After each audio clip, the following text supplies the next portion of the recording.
Tony Benn, thank you very much for joining us on East London Lines Today. What's your reaction to the student demonstrations of recent weeks? I think they've been a very, very important indication, not just of student opinion, but of opinion over a wide range of society. Pensioners, people losing their benefits, people losing their jobs and so on. And I think the students have taken a lead, and we've got to work this together. All the people who are affected have got to work together, make it a genuine solidarity movement. And do you think that these protests are going to spread to other areas of society? Because after all, the scope of cuts is growing in impact all the time. Yes, I do. I think one of the interesting things to me going around doing a lot of public meetings is the level of anger there is.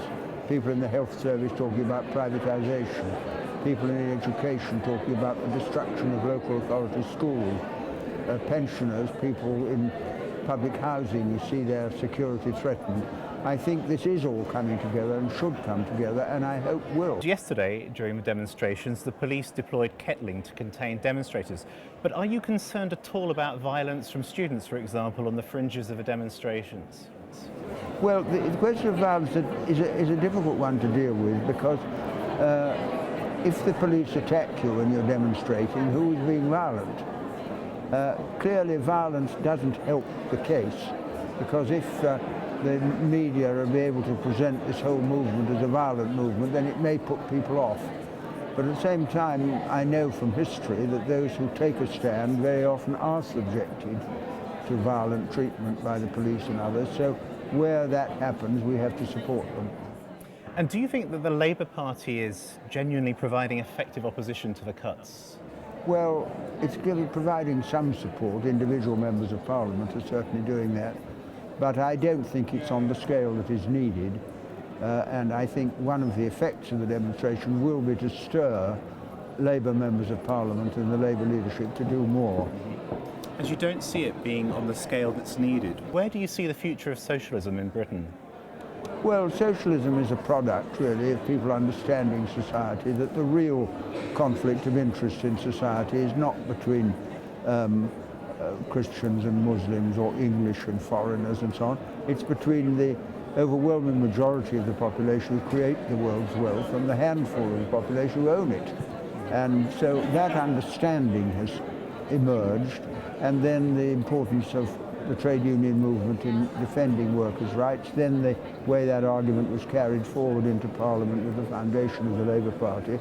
And so I think these circumstances we face today are going to strengthen and consolidate the Labour Party and the Labour movement, and that's what I believe in.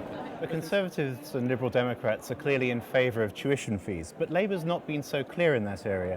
What do you think should replace the coalition's policy in regards to tuition fees?